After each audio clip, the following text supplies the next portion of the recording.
Hello everyone, I am Dharni here and today we are going to see the CU set previous year questions of 2018 and it is very useful for the arts background children. And CU set free mock test available at successcurve.in, so please do visit and practice. Let's get into the questions. Directions are given for question number 1 to 5, and that is in each sentence below, select the most effective words from the given words to fill in the blank to make the sentence meaningfully complete. Okay इसका मतलब ये है कि हम लोग को fill in the blanks करना है. पहला क्वेश्चन है the river overflowed its dash and flooded the surrounding areas.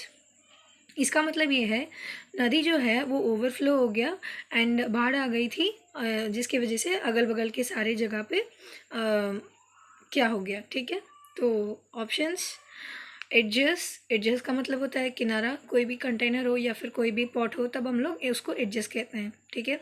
And banks. Banks का मतलब होता है the place which is near to the river. Okay.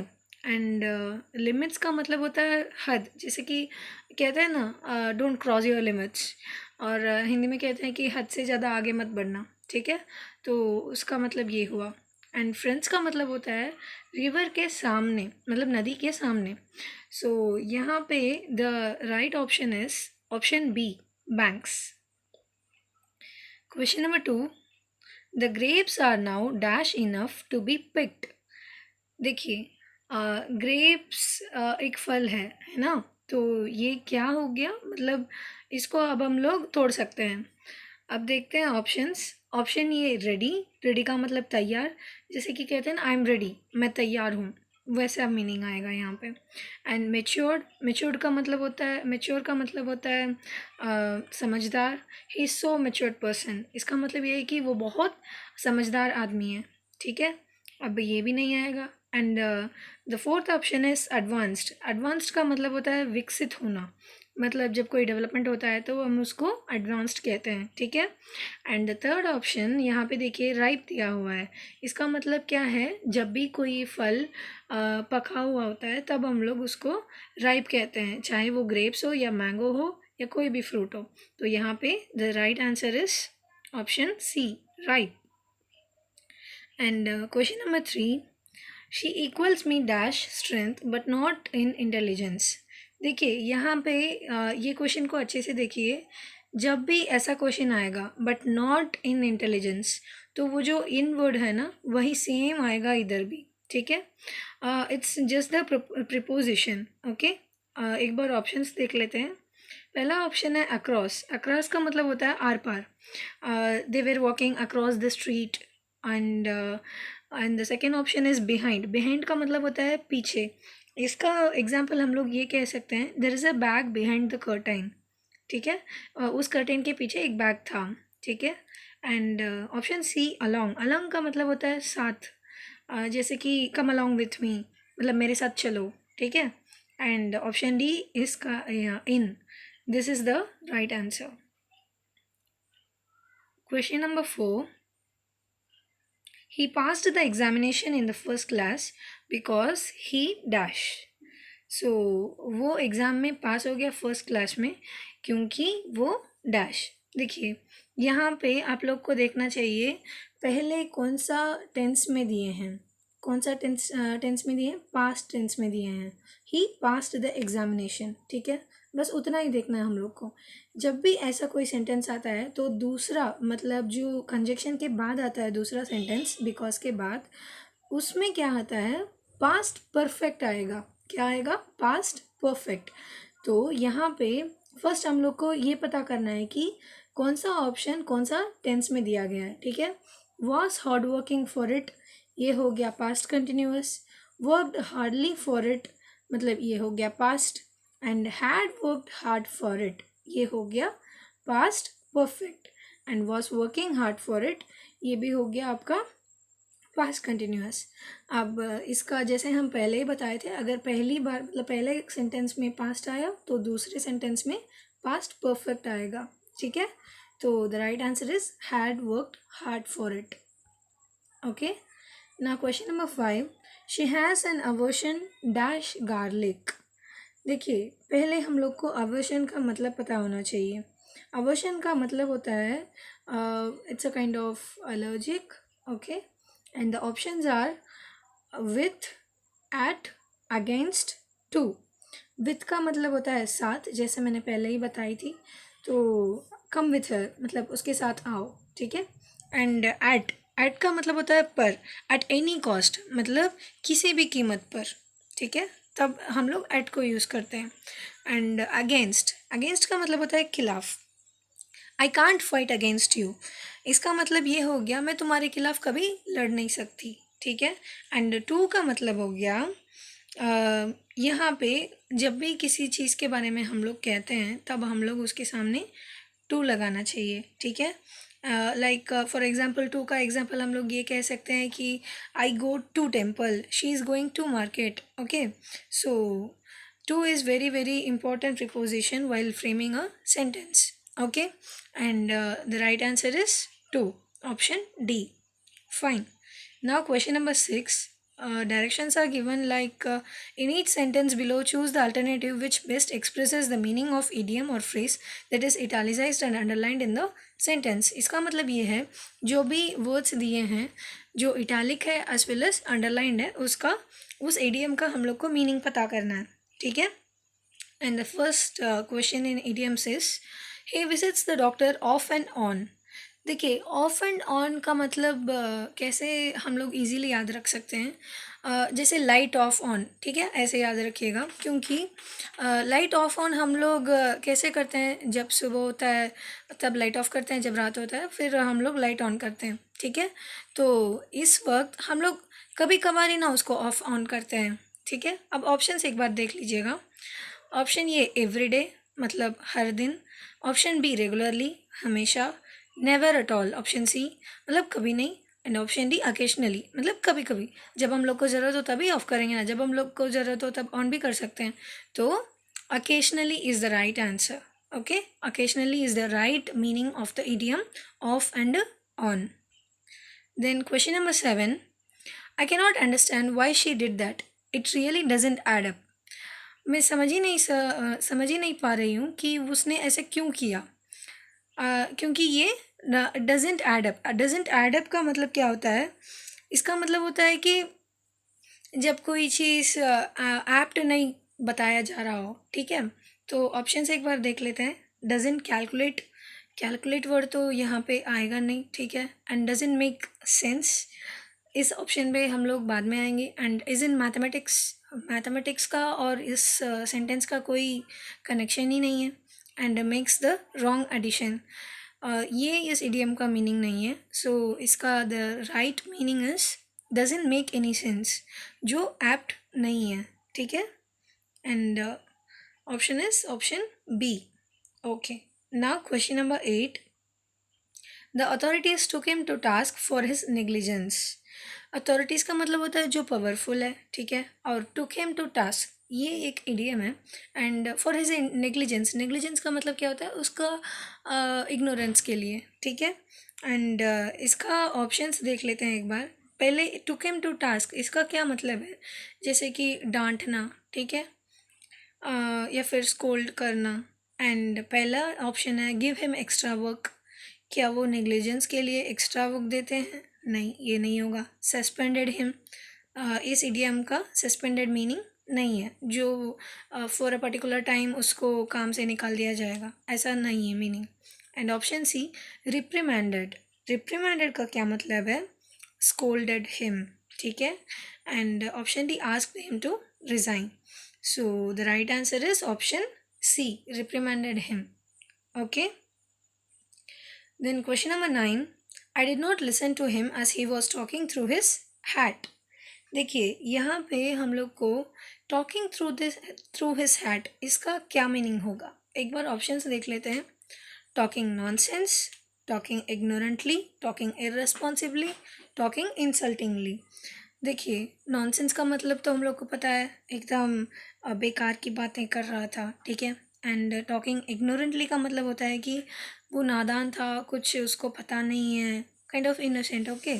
And irresponsible का मतलब होता है गैर जिम्मेदार, ठीक है, वो जिम्मेदारी नहीं दिखा रहा था उसके बातों में।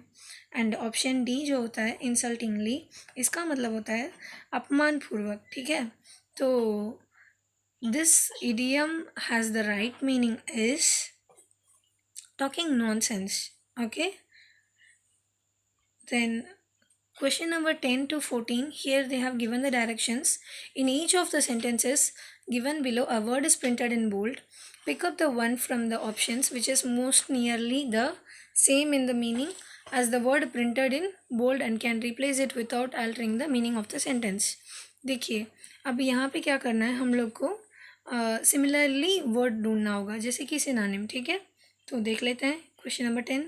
The thief outwitted the constable and disappeared on the way to the police station. thief ने क्या किया, आउटविट कर दिया कांस्टेबल को, ठीक है, और गायब हो गया पुलिस स्टेशन के रास्ते से। यहाँ पे क्या मतलब हुआ, विट का मतलब क्या होता है, मतलब काइंड ऑफ बुद्धिमान, काइंड ऑफ इंटेलिजेंट, ओके। सो विट के साथ कौन सा सिमिलर वर्ड होगा, अब ऑप्शन से दिखाएंगे, उसमें देख लीजिएगा। फूल्ड नहीं, फूल्ड तो विट के साथ मैच नहीं हो रहा है। ट्रिक्ड, ट्रिक्ड का मतलब होता है कि deceived, it's also something similar to fooled, okay. And cheated, cheated का मतलब क्या होता है, धोखा देना। एंड एक्टिंग डिसऑनेस्टली उसको बोलते हैं। एंड आउट स्मार्टर्ड, देखिए यहाँ पे आउट विटेड दिया हुआ है एंड हियर आउट स्मार्टर्ड। अगर आउट को हटा दें यहाँ से तो विट, विट दिया हुआ है और यहाँ पे स्मार्ट दिया हुआ है, दोनों सेम लग रहा है हम लोग को अभी। So the right option is outsmarted, okay, ऐसे याद रख लीजिएगा आप लोग। And question number 11, the soldier displayed exceptional courage and saved the captain from the enemy. देखिए सोल्जर ने क्या किए थे, अपने बहादुरी दिखाए थे और कैप्टन को बचा लिए थे अपने दुश्मनों से, ठीक है। सो एक्सेप्शनल, एक्सेप्शनल मतलब बहुत रेयर केस में ऐसे होता है, ठीक है। एंड ऑप्शंस देख लेते हैं। Option number A avoidable, avoidable का मतलब क्या होता है, keep it away from us, means keep away from, okay. And strange, strange का मतलब होता है अजीब, ठीक है। And option C extraordinary, extraordinary का मतलब होता है एकदम remarkable, amazing, awesome, like that, okay.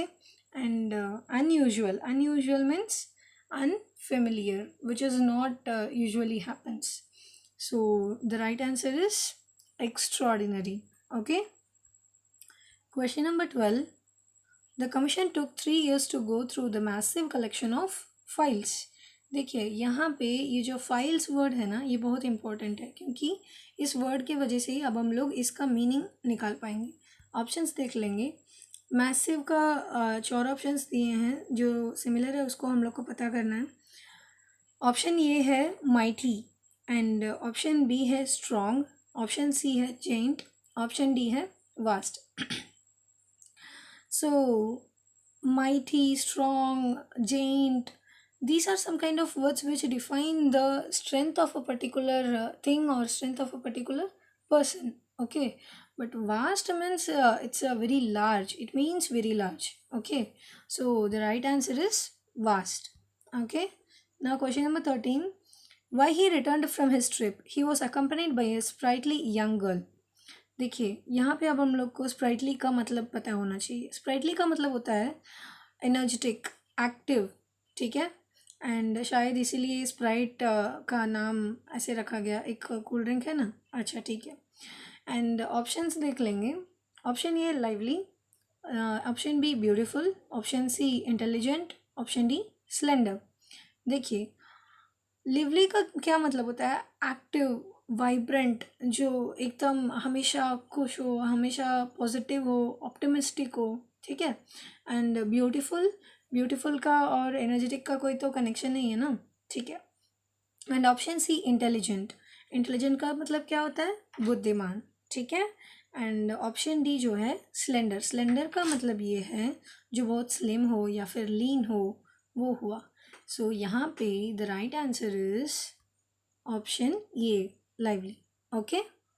Now question number 14, catching snakes can be hazardous for people not trained in the art। देखिए स्नेक्स को पकड़ना इतना आसान काम तो है नहीं, तो उसको पकड़ना बहुत मुश्किल वाला काम है ना। तो यहाँ पे सही जवाब क्या होगा? Option A harmful, and option B tricky, option C dangerous, option D difficult. देखिए, हार्मफुल का मतलब होता है डैमेजिंग, एंड ट्रिकी का मतलब होता है to fool someone, as I already told you, and C dangerous का मतलब होता है उसकी वजह से बहुत ज़्यादा एडवर्स कॉन्सिक्वेंसेस हो सकता है, ठीक है। एंड ऑप्शन डी डिफ़िकल्ट, इसका मतलब बस मुश्किल होता है, ठीक है। So the right answer is option C, dangerous. Directions are given for question number 15 to 19. In each question below, choose the word that means the exact opposite of the given words in capital. This means that we have to find the opposite words. Okay. Then the first word given is abet. Abet. इसका मतलब होता है उकसाना, ठीक है। And let's see the options now. First option is prevent, which means रोकना, and second option is aid, which means it's like a support, okay, and Hindi में कहते हैं ना सहारा बनना, वही होता है aid। एंड तीसरा ऑप्शन है रिस्क, इसका मतलब है कुछ भी प्रॉब्लम हो तो हम लोग उसको रिस्क कहते हैं। एंड ऑप्शन डी काम, काम का मतलब होता है शांत, यानी silent, cool, like this, okay.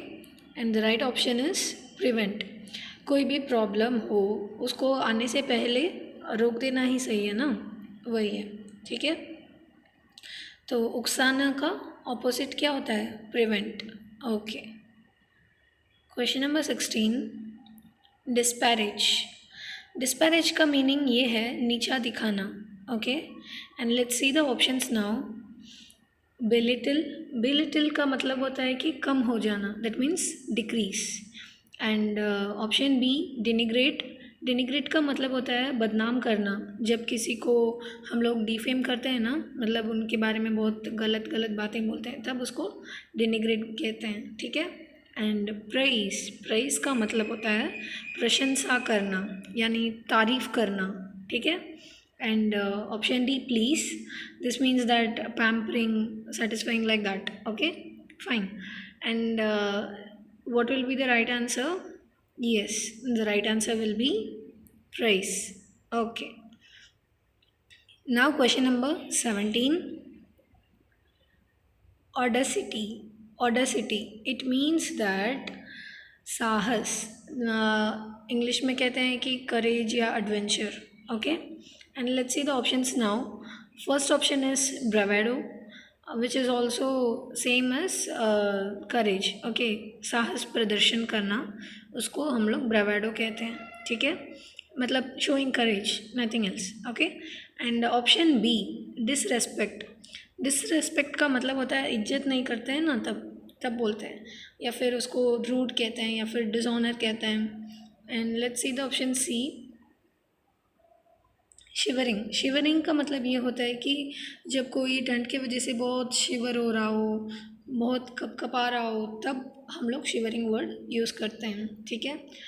या तो ठंड की वजह से या फिर डर के वजह से, कुछ भी हो सकता है, शिवरिंग किसी भी कोई भी वजह से शिवरिंग हो सकता है, okay. And the fourth option is covered eyes. Covered eyes का मतलब होता है कायर था, मतलब जूलियस सीसर में एक लाइन है, cowards die many times but valiant never taste of death but once. वो कवर्ड्स का मीनिंग होता है कायर था, ठीक है। And the right option is cowardice, okay, because audacity meaning is courage, so उसका ऑपोजिट ये है cowardice, fine. Question number 18, prudent. Prudent का मतलब होता है जो बहुत स्मार्ट हो, क्लेवर हो, वाइस हो, तब हम उसको प्रूडेंट कहते हैं, ठीक है। एंड उसका ऑप्शंस देख लेते हैं। Option A short sighted, short sighted मतलब who can not see the nearby things, right, okay. Then option B reckless, reckless का मतलब होता है लापरवाह, ओके, जो बहुत केयरलेस हो या फिर एकदम केयरफ्री रहते हो, तब उसको रेकलेस कहते हैं, okay. And third option is inconsiderate. Inconsiderate का मतलब होता है अनथिंकिंग, इनक्यूरियस, जिसको कोई सोचने के लिए ये ना हो, ठीक है, कंसंट्रेशन, या फिर उसको कहते हैं इनकन्सिडरेट। एंड इनजुडिशियस का मतलब होता है the thing which was not investigated properly. Okay, because judicious means that will be exactly right, no, but injudicious means which is something opposite to judicious. Okay, so the right answer is inconsiderate. Okay, जिसको सोचना भी नहीं आता है तो वो inconsiderate बोलते हैं उसको. Then question number 19, ameliorate. Ameliorate इसका मीनिंग ये है अपग्रेड होना. ठीक है, एंड ऑप्शंस है. ऑप्शन ये वर्सन. वर्सन का मतलब होता है getting worse, which is getting very bad, it's going to be very bad. Okay, bad condition, तब हम लोग उसको वर्सन कहते हैं. And improve means development. कोई चीज़ का एडवांसमेंट हो रहा है, कोई चीज़ का अच्छा हो रहा है, ठीक है, तब उसको हम लोग डेवलपमेंट या इम्प्रूव कहते हैं. ठीक है. And amend. अमेंड का मतलब होता है रेक्टिफाई या फिर उसको रिपेयर करना. कोई जो भी प्रॉब्लम हुआ हो उसको रेक्टिफाई करना, उसको अमेंड कहते हैं. एंड ऑप्शन डी, स्वीटन. स्वीटन का मतलब होता है मीठी मीठी, जब कोई बात करता है ना तब उसको स्वीटन स्पीच कहते हैं. Okay, and right answer is worsen. Okay, obviously development upgrade का ऑपोजिट यही होगा ना, worse. Okay, now question number 20 to 25. Here the directions are given. In each of these questions below, select the word that comes closest to being the same in the meaning to the given word. इसका मतलब ये है हम लोग को इसका synonym find out करना है. ठीक है. Question number 20, pedestrian. पेडेस्ट्रियन का मतलब होता है जो पैदल चलने वाला हो, उसको हम लोग पेडेस्ट्रियन कहते हैं इंग्लिश में. ठीक है. एंड फुट पैसेंजर भी कह सकते हैं. एंड जब ऑप्शंस देख लेते हैं, ऑप्शन ये ऑर्डिनरी. ऑर्डिनरी का मतलब होता है कि साधारण, राइट, जस्ट सो नॉर्मल और जनरल और common, right. And option be slow. Slow का मतलब होता है धीरे, लाइक धीरे से बात करो, स्लोली बात करो, ऐसे कहते हैं ना. ठीक है, स्लो मतलब धीरे. And erudite. एरुडाइट का मतलब होता है लर्नड, मतलब जो कोई विद्वान हो, जो बहुत ज़्यादा पढ़ा लिखा हो, उसको हम लोग स्कॉलर भी कहते हैं. तो उसी का मीनिंग है erudite. And fourth option is rueful. Rueful का मतलब होता है उदास होना. ठीक है, which is in English we say that I am sad, sorrowful. These are the words which is the meaning for rueful. So now see the synonym of this pedestrian word. The answer is ordinary. Okay. And question number 21, rest while. Rest while इसका meaning ये है जो x हो या फिर farmer हो, जो late हो. Late means when someone died, what we say by before saying their name we will say late this person, like that. Okay. And previous, which had happened earlier. Okay, it's the common meaning. And it's now see the options. Option A, honest. Honest means ईमानदार, right. To whom we say truthful person, genuine person. Okay. And option B, candid.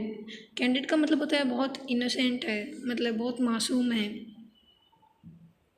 बहुत simple है, तब हम उसको candid बोलते हैं. ठीक है. And farmer. फॉर्मर का मतलब क्या होता है, the first person who came before, right. और ये भी कह सकते हैं Pioneer. Pioneer means who started everything. Okay. And deviant. Deviant का मतलब ये होता है डिपार्टिंग फ्रॉम यूजुअल और accepted standards. Okay, fine. So the right option is former. Okay, fine. Now question number 22, tenable. tenable का मतलब होता है उचित, that means proper or valid. Okay. And the options are steadfast. steadfast का मतलब होता है जो स्टेबल हो या फिर कंटिन्यूस हो या फिर कांस्टेंट हो, तब हम उसको स्टेडफास्ट कहते हैं. एंड सेकेंड ऑप्शन है स्पेक्यूलेटिव. स्पेक्यूलेटिव का मतलब होता है इमेजिनरी. ओके. और assume, when we assume it, मतलब कल्पना करके ही हम लोग कुछ भी कह देते हैं, क्रिएटिव करके, हम लोग खुद ही क्रिएट करके. ठीक है. And option C, delicate. Delicate का मतलब होता है बहुत सॉफ्ट या smooth. Okay, fine. Now the fourth option is believable. Believable का मतलब होता है जो बहुत फेथफुल हो या फिर ट्रस्ट वर्दी हो, जिसको हम भरोसा कर सकते हैं, तो वो बिलीवेबल पर्सन है. ठीक है. हो गया 22nd question. So now let's see the right answer. It is believable. Okay, fine. And question number 23. अम्टीन. अम्टीन इसका मतलब होता है बहुत, मतलब बहुत ज़्यादा हो या फिर ऐसे, ठीक है. सेवरल या ह्यूज भी कह सकते हैं. एंड ऑप्शंस देख लेते हैं. ऑप्शन ये न्यूमरस. न्यूमरस का मतलब होता है मेनी. रफ. रफ का मतलब होता है हार्श या रूड और rigid which is so hard. Okay, उसको हम लोग रफ कहते हैं, राइट. And clumsy. क्लमसी का मतलब क्या होता है? उसका मतलब होता है ऑकवर्ड और टैलेंटलेस पर्सन को हम लोग क्लमसी कहते हैं. ओके. एंड स्ट्रॉन्ग का मतलब होता है मजबूत. मतलब जब कोई बहुत ज़्यादा पावरफुल हो तब हम उसको स्ट्रॉन्ग मैन भी कहते हैं, राइट. सो इसका राइट आंसर है numerous. Question number 24. Apathy. Apathy का मतलब होता है डिसइंटरेस्ट. ओके, सो ऑप्शंस देख लेते हैं. इनडिफरेंस. इनडिफरेंस का मतलब होता है अनकंसर्न. मीन्स उस चीज़ को लेके उतना सोचना नहीं है, कुछ केयर नहीं करना है वैसा, ठीक है. एंड सैड का मतलब होता है उदास होना, sorrow, like that. And interest का मतलब होता है जब कोई शौक हो, किसी को कुछ भी शौक हो सकता है ना. किसी के लिए डांसिंग होगा, किसी के लिए सिंगिंग होगा. सो इसका मीनिंग बस ऐसा समझ लीजिए जो हमारा पैशन हो, जिसके लिए हम लोग अपना अपना डिवोट करते हो, ठीक है, डिवोशन हो पूरा, उसको इंटरेस्ट कहते हैं. And fourth option is experiential. इसका मतलब होता है जब कोई चीज़ होता है बेस्ड ऑन द एक्सपीरियंस, तब उसको हम एक्सपीरियंशियल कहते हैं. And the right answer is indifference. Okay, fine. Now question number 25. वोग. वोग का मतलब होता है style. Okay, and let's see the options now. पहला ऑप्शन है नॉइस. नॉइस का मतलब होता है शोर, ठीक है. डोंट मेक नॉइस, मतलब शोर मत करो, ठीक है, ऐसे कहते हैं ना. And option B fashion. अभी आप लोग को समझ में आ गया होगा, मतलब यही सही आंसर है, because fashion means it's something related to style, all this things, right. Okay, so because fashion it's the self expression. Okay, it's a form of self expression. Okay, and presence का मतलब होता है existence, मतलब मौजूदगी. Okay, and option D inertia. Inertia का मतलब होता है inactivity और passivity. Clear? So the right option is fashion. Okay, question number 26 to 30 directions are given. Read the following passage carefully to answer the questions that follow. Sobia could have been a pretty child, but she was thin and pale and her eyes were stained with weeping. Sobia pretty लग सकती थी पर वो बहुत thin है और उसकी आंखें जो है वो रोने की वजह से बहुत स्टेन्ड हुआ है. And she was dressed in her thin torn cotton dress and she shivered all the time. वो कॉटन कपड़ा पहनी हुई है और वो बहुत काँप रही थी. And here and there on her body were blue marks from the beatings that her mistress had given her. और उसके बॉडी में हर जगह पे इधर उधर उसकी मिस्ट्रेस ने मारने का निशान है. Her naked legs were red and rough. उसका पैर में कोई चप्पल नहीं था, कुछ नहीं था और वो बहुत लाल और रफ लग रहा है, लव दिख रहा है. And when she spoke her voice trembled. जब वो बात कर रही थी तो उसका आवाज़ ना मतलब ट्रेम्बल कर रहा था. And everything about the child, her looks, her behaviour, her speech, her silence, every small gesture she made showed a terrible fear. और उस लड़की की हर चीज़ उसका एक टेरिबल फियर को दिखा रहा है. और मतलब उतना डरी हुई है लड़की, ठीक है. And she was so afraid that even though she was wet through she डैड not to go near the fire to warm herself. वो इतना डरी हुई है कि वो वेट होने के बावजूद भी वो आग के पास जाके अपने खुद को मतलब ड्राई करने की कोशिश भी नहीं कर रही है, बस अकेले बैठी हुई है in the corner of the room, sad shivering in the corner of the room. Okay, so अब क्वेश्चंस देख लेते हैं. Question number 26. Sobia could not be a pretty child because she was pale and emaciated, she was weeping, she was scantily dressed, she was trembling with fear. Okay, सो यहाँ पे क्या आएगा, पहला line में ही दिया हुआ है ना, pretty child, she could have been a pretty child but she was thin and pail.